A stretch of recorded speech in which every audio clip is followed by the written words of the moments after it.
السلام علیکم ورحمۃ اللہ وبرکاتہ، نحمده ونصلی علی رسولہ الکریم، اما بعد فاعوذ باللہ من الشیطان الرجیم، بسم اللہ الرحمن الرحیم، رب اشرح لی صدری ویسر لی امری واحلل عقدۃ من لسانی یفقہوا قولی۔ نماز ہر مسئلے کا حل ہے۔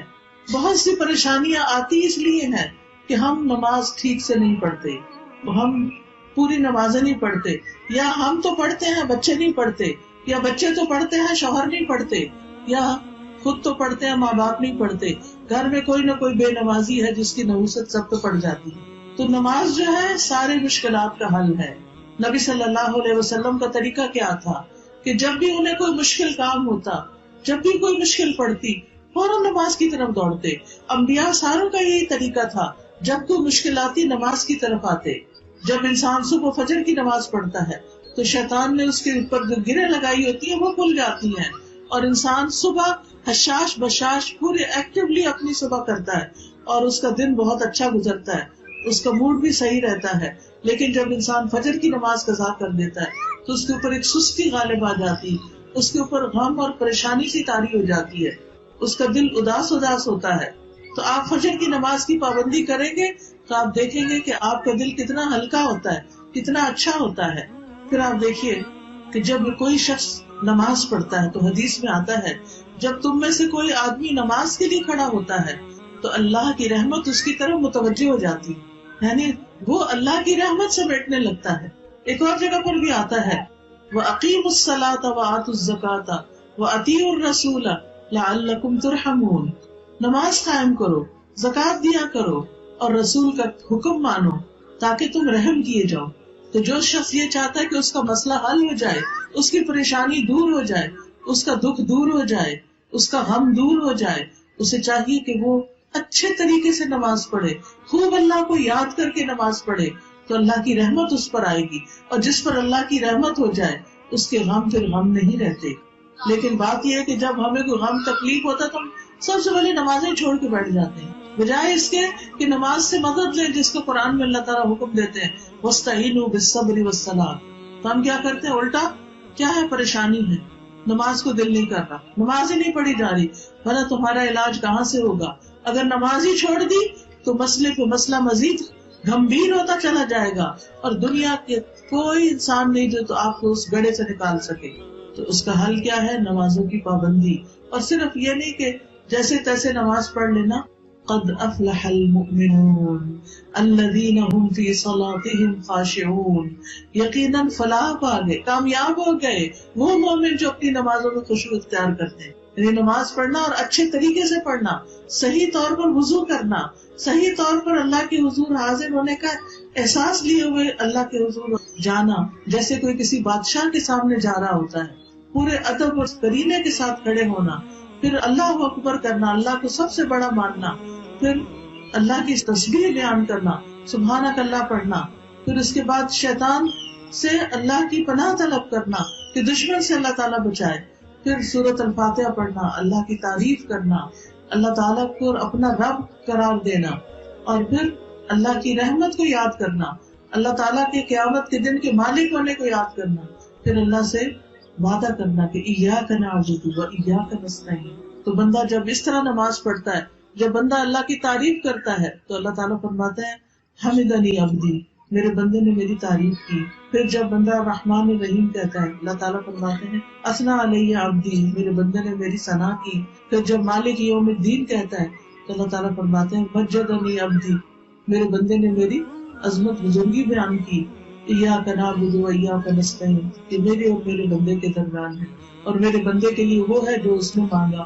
تو جب ہم ہر نماز میں کہتے ہیں ایاک نعبد و ایاک نستعین، تیری ہم عبادت کرتے ہیں اور صرف تجھ سے ہی ہم مدد چاہتے ہیں، ہمارے غم دور ہو جائیں، ہماری پریشانیاں دور ہو جائیں، ہمیں ہدایت کا راستہ مل جائے، ہمیں ڈائریکشن مل جائے، ہمیں دین پر استقامت حاصل ہو جائے، تو اللہ تعالیٰ کا وعدہ ہے کہ میرے بندے جس نے میری ایسی تعریف بیان کی کھڑے ہو کر، اور دن کی 5 نمازوں میں کئی بار، تو اللہ تعالیٰ کہتے ہیں میرا بندہ جو مانگتا ہے وہ اس کے لیے۔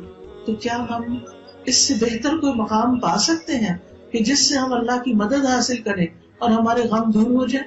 لیکن ہم ایسی تیز رفتاری سے الحمدللہ پڑھتے کہ اللہ کا جواب بھی آنے کا انتظار نہیں کرتے. تو ضروری ہے کہ ہم رک رک کے نماز پڑھیں. الحمدللہ رب العالمین، اور سوچا کریں اب میرا رب مجھے جواب دے رہا ہے. حمدنی عبدی الرحمن الرحیم. پھر ذرا سا پاز کریں، مالک یوم الدین، پاز کریں، جیسے اللہ سے باتیں کرتے ہیں اس طرح اللہ کو پکاریں. تو یاد رکھیے کہ جو شخص نمازوں کی پابندی کرے گا وہ اللہ کی رحمت پا کر رہے گا، اور وہ جو اچھے طریقے سے نماز پڑھے گا وہ کامیاب ہو جائے گا. قد افلح المؤمنون. اور یہ فلاح جو ہے صرف آخرت کی نہیں، دنیا کی بھی ہے. دنیا کی بھی کامیابی ایسے بندے کو نصیب ہوگی. تو اگر ہم کامیاب ہونا چاہتے ہیں، غموں سے نجات پانا چاہتے ہیں، تو پھر ہمیں اپنی نمازوں کو درست کرنے کی ضرورت ہے. حدیث میں آتا ہے احفظ اللہ یحفظک، احفظ اللہ تجدہ تجاہک. اللہ کی حفاظت کرو، اللہ تمہاری حفاظت کرے گا. کیا مطلب ہے؟ اللہ تعالیٰ کی حفاظت ہمیں تو نہیں کرنی، مراد ہے اللہ کے احکامات کی حفاظت، اپنی نمازوں کی حفاظت. نبی صلی اللہ علیہ وسلم نے فرمایا جان بوجھ کر نماز نہ چھوڑا کرو، اس لیے کہ جو شخص جان بوجھ کے نماز چھوڑ دیتا ہے اس سے اللہ کی ذمہ داری ختم ہو جاتی ہے، پھر وہ اللہ کی حفاظت سے باہر آ جاتا ہے. تو اگر ہم چاہتے ہیں کہ ہماری حفاظت ہو، ہم غموں سے مصیبتوں سے بچے رہیں، تو اس کے لیے کیا ضروری ہے کہ پھر ہم کیا کریں؟ نمازوں کو ٹھیک سے ادا کریں، نماز نہ چھوڑیں. کیونکہ نماز چھوٹی تو اللہ نے چھوڑ دیا بندے کو، اس کے حوالے کر دیا، جاؤ اب جدھر جاتے. اور خصوصاً فجر کی نماز، نبی صلی اللہ علیہ وسلم نے فرمایا جس آدمی نے صبح کی نماز پڑھی وہ اللہ عز و جل کی ذمہ داری میں ہے، اس کے کاموں کی ذمہ داری اللہ تعالیٰ لے لیتا ہے. ابو ہریرہ رضی اللہ عنہ سے مروی ہے کہ رسول اللہ صلی اللہ علیہ وسلم نے فرمایا اللہ تعالیٰ فرماتا ہے اور میرا بندہ جن جن عبادتوں کے ذریعے سے میرا قرب حاصل کرتا ہے ان میں سے کوئی عبادت مجھے اتنی پسند نہیں جتنی وہ عبادت پسند ہے جو میں نے اس پر فرض کی ہے. میرا بندہ نوافل کے ذریعے مجھ سے اتنا قریب ہو جاتا ہے کہ میں اس سے محبت کرنے لگتا ہوں. نفل پڑھنے سے، نوافل ادا کرنے سے بندہ اللہ کے اتنے قریب ہو جاتا ہے کہ اللہ بندے سے محبت کرنے لگتا ہے. جب میں اس سے محبت کرنے لگ جاتا ہوں تو میں اس کا کان بن جاتا ہوں جس سے وہ سنتا ہے، اس کی آنکھ بن جاتا ہوں جس سے وہ دیکھتا ہے، اس کا ہاتھ بن جاتا ہوں جس سے وہ پکڑتا ہے، اس کا پاؤں بن جاتا ہوں جس سے وہ چلتا ہے. اور اگر وہ مجھ سے مانگے تو میں اسے عطا کرتا ہوں، اور اگر وہ مجھ سے پناہ کا طالب ہو تو میں اس کو پناہ دیتا ہوں. تو بات یہ ہے کہ انسان جب اللہ کی طرف رجوع کرتا ہے اللہ اس کی حفاظت کرتا ہے اور اس کے سارے مسائل حل کر دیتا ہے. تو جس بندے کو اللہ کی اتنی مدد اور تائید حاصل ہو جائے اس کی زندگی میں پھر کوئی مسئلہ کیا مسئلہ. نماز چھوڑنا کفر اور شرک کے برابر ہے. وَأَقِيمُوا الصَّلَاةَ وَلَا تَكُونُوا مِنَ الْمُشْرِكِينَ. اور نماز قائم کرو اور شرک کرنے والوں میں سے نہ ہو جاؤ. کیوں؟ کیونکہ وہ تو نماز نہیں پڑھتے یا غیر اللہ کے لیے سجدے کرتے ہیں. نماز چھوڑنا ایمان سے محرومی ہے. ابن مسعود کہتے ہیں جس نے نماز ترک کی اس کا کوئی دین نہیں. ابو درداء کہتے ہیں جس کی نماز نہیں اس کا ایمان نہیں، اور جس کا وضو نہیں اس کی نماز نہیں. نماز نہ پڑھنا منافقت کی علامت ہے. وَلَا يَأْتُونَ الصَّلَاةَ إِلَّا وَهُمْ كُسَالَىٰ وَلَا يُنْفِقُونَ إِلَّا وَهُمْ كَارِهُونَ. وہ نماز کو نہیں آتے مگر اس طرح کے سست ہوتے ہیں، اور خرچ نہیں کرتے مگر اس حال میں کہ ناخوش ہوتے ہیں، اللہ کے راستے میں صدقہ کرنے سے گریز کرتے ہیں. ابن عمر کہتے ہیں کہ جب ہم کسی آدمی کو فجر اور عشاء کی نماز میں حاضر نہ پاتے تو اس کے بارے میں برا گمان کرتے تھے کہ شاید وہ منافق ہو گیا ہے. امام ابن القیم رحمہ اللہ کہتے ہیں نماز میں یہ 6 صفات منافقت کی علامت ہے. نماز کی طرف جاتے وقت سستی کا مظاہرہ کرنا، نماز ادا کرتے ہوئے لوگوں کو دکھلاوا کرنا، اس کی ادائیگی میں تاخیر کرنا، جلدی جلدی ٹھونگے مارنا، اس میں اللہ کا ذکر کم کرنا، با جماعت نماز پڑھنے سے پیچھے رہنا. پھر جان بوجھ کر نماز چھوڑنے والے سے اللہ کی ذمہ داری کا ختم ہونا. نبی صلی اللہ علیہ وسلم نے فرمایا جان بوجھ کر نماز کو ترک مت کیا کرو، اس لیے کہ جو شخص جان بوجھ کے نماز چھوڑتا ہے اس سے اللہ کا ذمہ ختم ہو جاتا ہے. ایک نماز قضا کرنا بڑے خسارے کا باعث ہے. نبی صلی اللہ علیہ وسلم نے فرمایا جس کی ایک نماز اس سے فوت ہو گئی گویا اس کا مال اور اس کی اولاد فنا ہو گئی. اتنا بڑا ایکسیڈنٹ ہے، اتنا بڑا نقصان دہ ہے، لیکن ہم کبھی اس کو نہیں سمجھتے کہ کتنی بڑی نقصان کی بات ہے. چھوٹی چھوٹی باتوں پہ نماز چھوڑتے تھے، وہ کیا مہمان آ گئے تھے، وہ کیا بس ڈرائیو کر رہے تھے، کہیں نہ کہیں تو روک بھی سکتے تھے. ایک نماز چھوڑنا اعمال کی بربادی کا باعث ہے.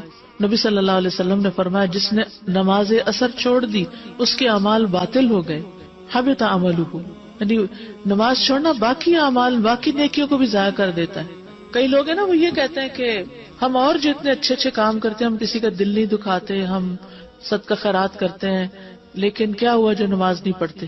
یعنی عام طور پر ان لوگوں کی تعریف زیادہ کی جاتی ہے جو لوگوں کا خیال رکھتے ہیں لیکن نماز پڑھے یا نہ پڑھے. تو ٹھیک ہے وہ بہت اچھی نیکی ہے، لیکن اس نیکی کی حفاظت تبھی ہوگی جب آپ نماز کی حفاظت کریں گے. اگر آپ نے نماز کی حفاظت نہیں کی تو وہ نیکی بھی ضائع ہو جائے گی. دلوں کی سختی اور غفلت کا باعث. عبداللہ ابن عمر، ابو ہریرہ دونوں بیان کرتے ہیں ان دونوں نے رسول اللہ صلی اللہ علیہ وسلم کو ان کے ممبر کی سیڑھیوں پر فرماتے ہوئے سنا، لوگ جمعہ چھوڑنے سے باز آ جائیں ورنہ اللہ ان کے دلوں پہ مہر لگا دے گا، پھر وہ غافلوں میں سے ہو جائیں گے. نماز کے وقت سونے والے کے کان میں شیطان کا پیشاب کرنا. عبداللہ کہتے ہیں کہ نبی صلی اللہ علیہ وسلم کے سامنے ایک شخص کا ذکر کیا گیا کہ وہ صبح تک پڑا سوتا رہا اور نماز کے لیے بھی نہیں اٹھا. آپ نے فرمایا شیطان نے اس کے کان میں پیشاب کر دیا ہے. ابن تیمیہ کہتے ہیں کہ نماز کو چھوڑنے والا چور، بدکار آدمی، شراب نوشی کرنے والے اور نشہ کرنے والے سے بھی زیادہ بدتر ہے. بے نمازی کے لیے موت کی سختیاں. وَالْتَفَّتِ السَّاقُ بِالسَّاقِ إِلَىٰ رَبِّكَ يَوْمَئِذٍ الْمَسَاقُ فَلَا صَدَّقَ وَلَا صَلَّىٰ وَلَٰكِنْ كَذَّبَ وَتَوَلَّىٰ. اور پنڈلی پنڈلی کے ساتھ لپٹ جائے گی، یعنی جب جان کنی کا وقت آئے گا. اس دن تیرے رب ہی کی طرف روانگی ہے، سو نہ اس نے تصدیق کی اور نہ نماز ادا کی، لیکن اس نے جھٹلایا اور منہ پھیرا. پنڈلی کا پنڈلی سے جڑنا جو ہے یہ سختی کی علامت. نماز سے غافل ہونے والے کی قبر میں سزا. سمرہ بن جندب کہتے ہیں کہ نبی صلی اللہ علیہ وسلم نے خواب بیان کرتے ہوئے فرمایا جس کا سر پتھر سے کچلا جا رہا تھا وہ قرآن کا حافظ تھا، مگر وہ قرآن سے غافل ہو گیا اور فرض نماز پڑھے بغیر سو جایا کرتا تھا. استغفر اللہ، استغفر. بے نمازی کا قارون، فرعون، حامان اور ابی ابن خلف کے ساتھ انجام. ایک دن نبی صلی اللہ علیہ وسلم نے نماز کا ذکر کرتے ہوئے فرمایا جو شخص نماز کی پابندی نہیں کرے گا تو وہ اس کے لیے روشنی، دلیل اور نجات کا سبب نہیں بنے گی، اور وہ شخص قیامت کے دن قارون، فرعون، حامان اور ابی ابن خلف کے ساتھ ہوگا. نمازوں کو ضائع کرنے والوں کے لیے ویل. فویل للمصلین الذین هم عن صلاتهم ساہون. بس ایسے نمازیوں کے لیے ہلاکت ہے جو اپنی نماز سے غافل رہتے ہیں.